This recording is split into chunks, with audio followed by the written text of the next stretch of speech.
pour une personne pour être qualifiée à la charge d'évêque, et cela, selon 1 Timothée chapitre 3, verset 2. Quatrième condition, il faut que cette personne soit réglée dans sa conduite. Alors question, est-ce uniquement l'évêque qui doit être réglé dans sa conduite? Bien entendu que la réponse à cette question est non, mais parce que l'Éternel notre Dieu exhorte tous les chrétiens à être réglés dans leur conduite.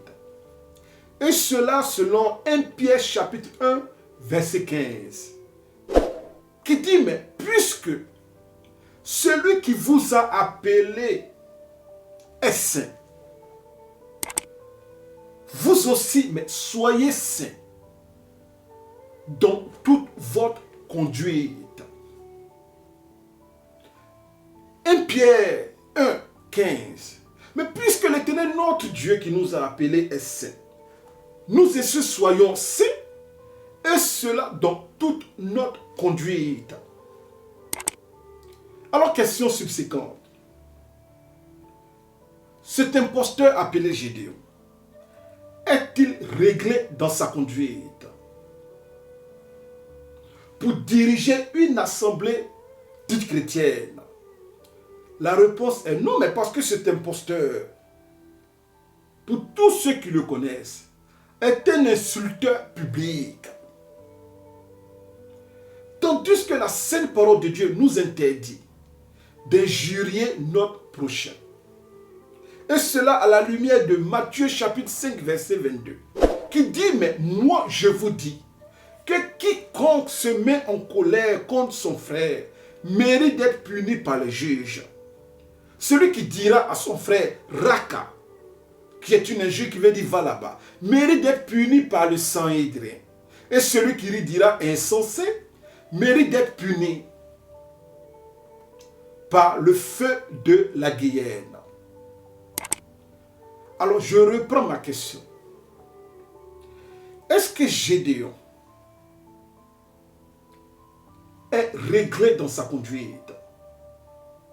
Comme précédemment indiqué, la réponse est non, vu que ce bien-aimé est un insulteur public, mais qui dans ce qu'il appelle prédication, passe tout le temps à insulter les autres.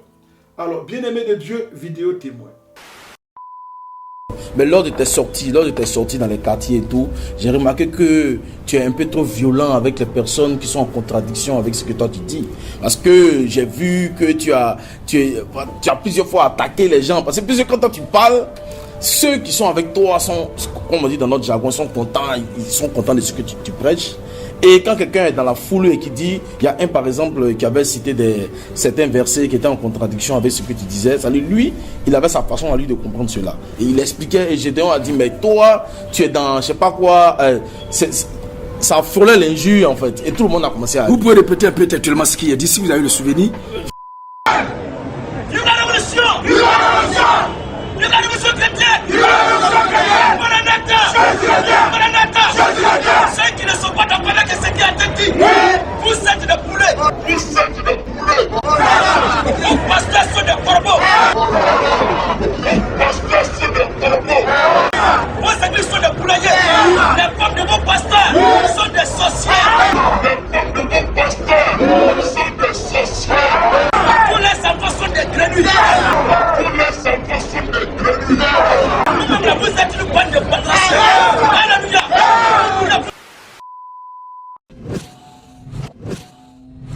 Alors, pour ainsi dire, bien-aimés en Christ, nous passons à présent à la cinquième condition, à la lumière de 1 Timothée chapitre 3, verset 2.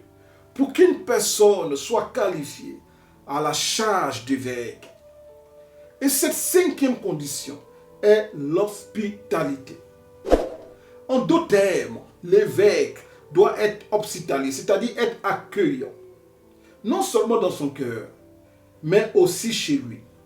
Mais parce que recevoir une personne chez toi n'est pas forcément l'hospitalité, car il y a des gens qui laissent entrer les gens chez eux pour ensuite les maltraiter. Voilà pourquoi j'ai parlé de l'hospitalité du cœur. et ensuite l'hospitalité de la maison. Alors question, est-ce uniquement à l'évêque que l'Éternel notre Dieu recommande l'hospitalité?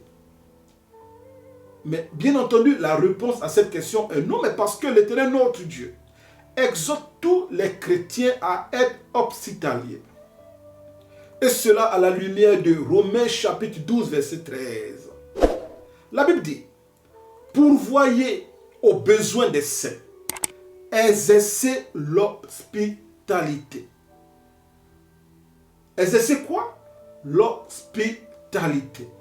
En d'autres termes, à la lumière de Romains chapitre 12, verset 13, Dieu exhorte tous les chrétiens à être hospitaliers, tout comme il exhorte à l'évêque en 1 Timothée chapitre 3, verset 2, d'être hospitalier. Alors à présent, question. Le nommé Geyi Monsekela Ferdinand alias Gédéon de la Tchétchouva est-il hospitalier, et cela dans son ministère? N'est-ce pas que ce bien-aimé est hostile, c'est-à-dire il s'est lui-même mais peint une réputation de celui-là qui est hostile ou bien adversaire des autres enfants de Dieu? Il préfère même faire l'apologie de la débauche plutôt que de reconnaître le salut de d'autres chrétiens. Jusqu'à même dire dans une de ces abominations appelées prédication qu'un pervers, et je précise bien, un pervers qui meurt entre les cuisses d'une prostituée lors d'une virée de débauche ira au ciel. Bon, cela dépend de quel ciel, parce qu'il y a deux chemins, l'enfer et le paradis. Alors, il dit qu'un pervers qui meurt entre les cuisses d'une prostituée, j'espère qu'on se comprend, ira au ciel. Mais un chrétien d'une certaine dénomination qui meurt dans une veillée de prière, celui-là ira en enfer. Est-ce ici l'hospitalité chrétienne? Alléluia. Vive le bon vin. Vive le bon vin. Un chrétien qui boit de l'alcool, qui est ivre même dans la dose de l'alcool, s'il n'arrivait que dans sa dose, il va aller chez femme toutou. S'il meurt là-bas, il va au ciel.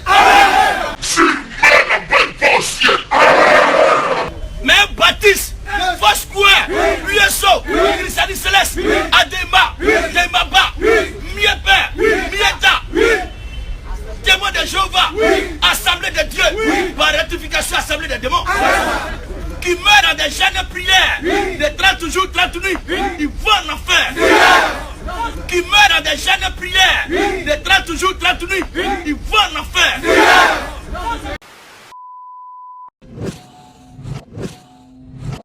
Pour ainsi dire, bien-aimé en Christ. Je ne sais même pas si ça vaut la peine de continuer cet enseignement. Mais comment les gens font pour suivre une telle personne?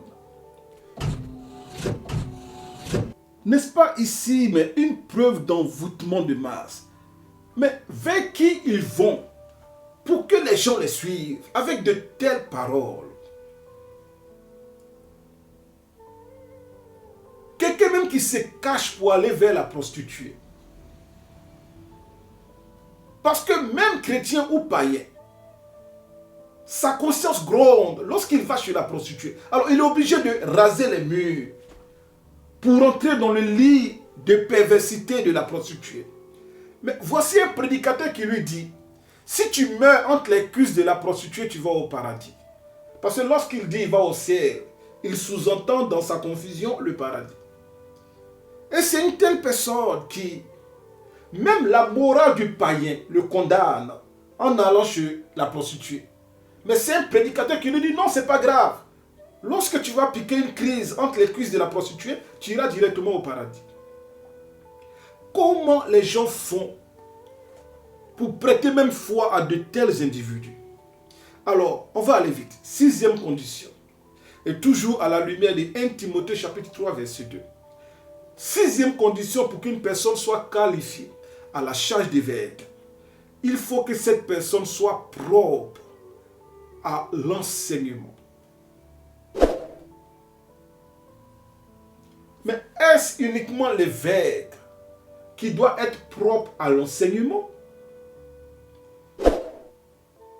Non.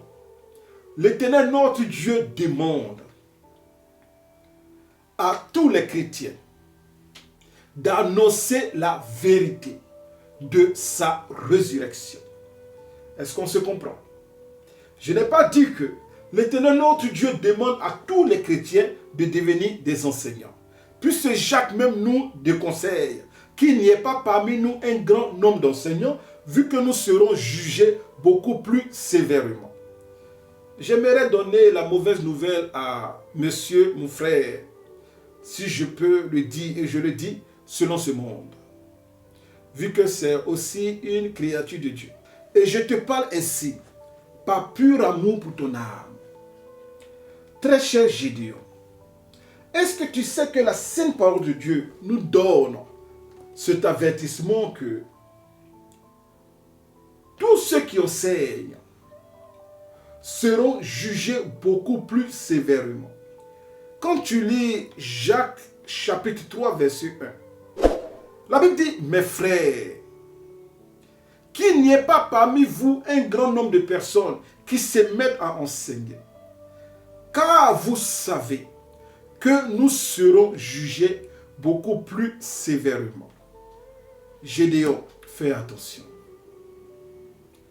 C'est-à-dire qu'une fois arrivé au ciel,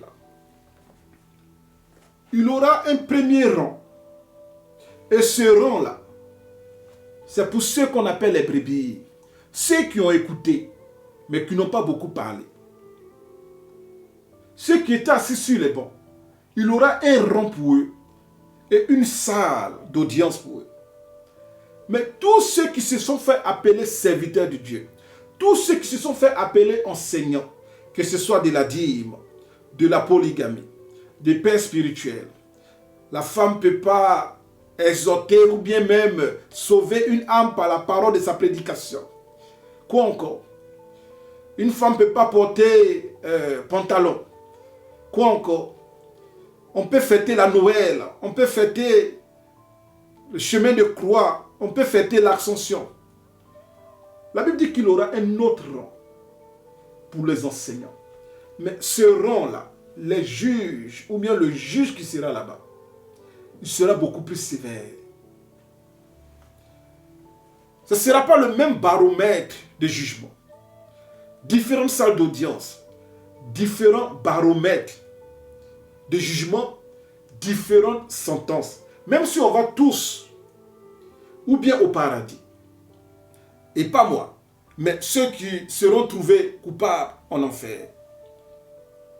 J'aimerais te dire, à la lumière de Jacques chapitre 3, verset 1, si ma mémoire est bonne, que les enseignants seront jugés beaucoup plus sévèrement. J'espère que tu sais ce que tu fais. Avec des messages que tu prêches pour faire plaisir à la foule. Mais à quoi te sert-il de gagner tout le monde pour perdre ton âme, frère? Par toutes les compassions du Saint-Esprit. À quoi te sert-tu tout ce show inutile pour être applaudi par les païens? Voilà pourquoi de tout temps je t'appelle le pasteur des pervers et des païens. Oh, on peut écouter une femme avant de la marier. Est-ce que ça sonne bien dans tes oreilles? Si quelqu'un enceinte ta fille pour dire qu'il veut la goûter, sans mariage, cela te fera-t-il plaisir? On peut aller plus loin. Alors disais-je, est-ce uniquement à l'évêque que l'Éternel notre Dieu a demandé à être propre à l'enseignement? Est-ce que le chrétien peut mentir dans l'enseignement? Mais non. La Bible nous dit, et cela c'est que nous appelons la grande commission de Matthieu chapitre 28, versets 19 à 20. Allez, faites de toutes les nations des disciples, les baptisants, au nom du Père, du Fils et du Saint-Esprit. Mais la suite du verset que peu de personnes lisent. Et enseignez-leur à observer ce que je vous ai prescrit. La Bible demande aux chrétiens, lorsque tu dis à une personne, viens à Jésus-Christ, il est mort pour toi à la croix, c'est le sauveur de ton âme au paradis, il est l'agneau de Dieu qui ôte les péchés du monde. Sors aujourd'hui des péchés de ce monde et tu seras sauvé au paradis. Mais la Bible dit au verset 20 de Matthieu chapitre 28, nous devons ensuite leur enseigner à obéir à la parole de Dieu. Mais est-ce uniquement l'évêque qui doit être propre à l'enseignement? Non, parce que cela a été plus tard démontré à la lumière de Matthieu chapitre 28, verset 19 à 20. Alors question. Monsieur Guéhi Monsekela Ferdinand, alias Gédéon de la Tchétchouva, est-il lui-même propre à l'enseignement? Celui-là que vous écoutez, que vous le prenez pour un maître de la parole de Dieu, alors qu'en réalité, c'est un maître du mensonge et à l'égard de son maître.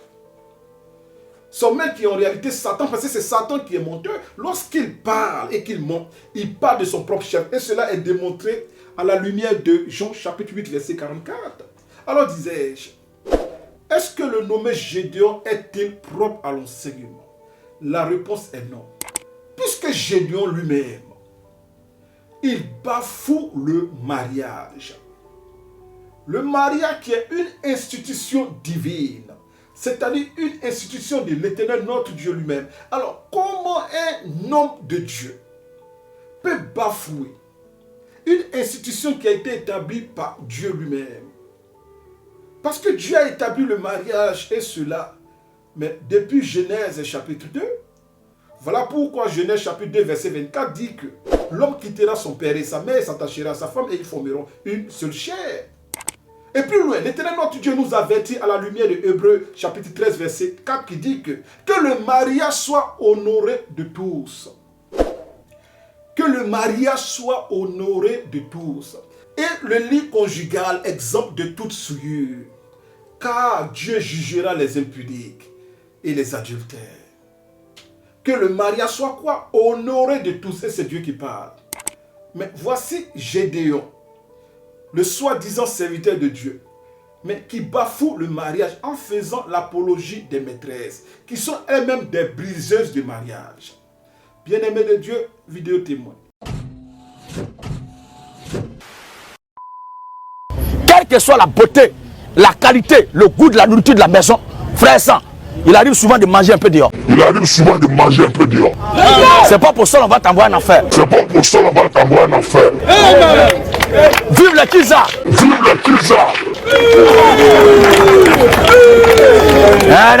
Elle a volé mon mari. Elle a volé toi ton mari dans ses portefeuilles.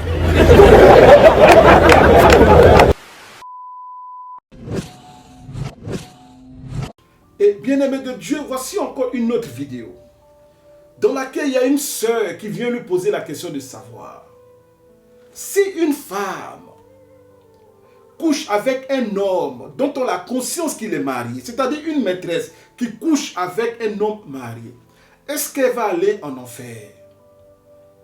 Et cet imposteur appelé Gédéon, mais qui rassure la femme pour dire que non, cette femme n'ira pas en enfer. Mais voici celui-là que vous établissez comme évêque. Sur votre vie, est-il propre à l'enseignement? Alors, bien-aimé en Christ, vidéo témoin. Oui, servant de Dieu. Serviteur de Dieu, merci pour le message. J'ai une préoccupation par rapport à la polygamie. Nous, les femmes, on est beaucoup concernés. Homme de Dieu, j'aimerais savoir, pour nous qui ne sommes pas mariés, qui vivons avec les maris des gens, pour nous qui ne sommes pas mariés, qui vivons avec les maris des gens, voilà, qui sortons avec les maris des gens, j'aimerais savoir, est-ce que on peut perdre le salut? Parce que les Écritures disent que le royaume des cieux, ni les impudiques, ni les idolâtres, ni les injustices n'hériteront pas le royaume des cieux. Donc parce que je vais avoir le royaume des cieux, parce que je vais avoir le royaume des cieux, je vais laisser le mari des gens et puis vivre en fonction du royaume des cieux. Est-ce que je me fais comprendre? Je comprends bien ta question. Voilà. Pour ce qui concerne ta question, sortir avec le mari de sa camarade, je ne sais pas ce que ça signifie, ça. Je ne sais pas ce que ça signifie, ça. Si au moins c'est toi, étant avec un homme, tu sois avec quelqu'un d'autre, on peut dire que quelqu'un cherche la femme de son camarade. Mais une femme qui n'est pas mariée, qui est libre, si quelqu'un d'autre, est-ce que ce dernier-là, c'est toi qui l'as appelé? C'est pas lui qui est venu vers toi. Tu n'es pas dans le péché. Tu n'es pas dans le péché. Parce que le péché là, c'est de ne pas croire qui est le Seigneur Jésus-Christ. Il y a d'autres qui ont fait pire que toi dans la Bible. Où tu es là, la seule chose que Dieu te demande pour l'instant, c'est de croire au Seigneur Jésus-Christ, de te faire baptiser au nom de Jésus-Christ et tu es sauvé. Maintenant, pour le reste, les histoires de foyer là, ça vient après. Maintenant, serviteur de Dieu, je suis d'accord. Voilà. Maintenant, je crois au Seigneur Jésus. Je crois en lui et puis je suis toujours dedans.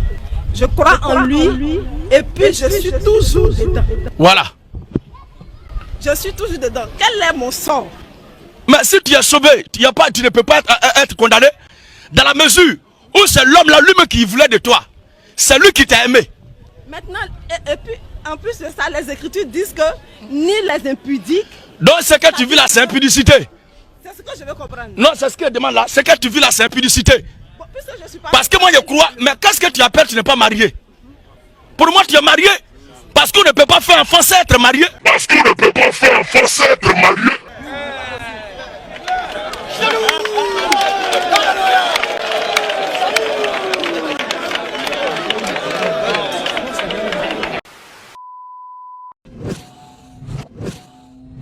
Bien-aimé de Dieu, ça se passe de commentaires.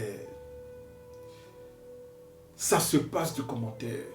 Et voici celui-là même qui enseigne qu'une femme, malgré sa virginité, un homme peut venir la goûter, telle une chaussure qu'on essaie avant de payer, tel un aliment en Côte d'Ivoire appelé la tiéké qu'on goûte avant de payer. Il dit qu'on peut la goûter comme un objet avant de la marier. C'est-à-dire, je viens chez la sœur X, je la goûte. Elle ne me plaît pas, je dis non, tu ne me plais pas. Je viens chez la sœur Y, je la goûte. Elle ne me plaît pas, je dis non, mais je viens chez la sœur W. Mais à quel moment je vais arrêter de goûter? Mais voici les enseignements de cet imposteur appelé Gédéon de la Tchétchouva. Alors, bien-aimé de Dieu, vidéo témoin.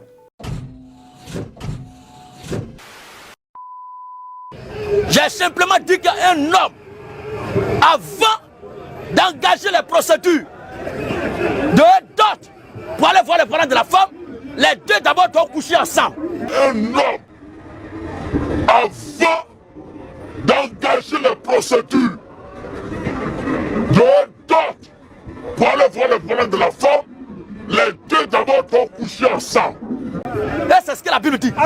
C'est après le rapport sexuel qui est le mariage que vient maintenant les démarches de la célébration du mariage. Voici ce qui est dit.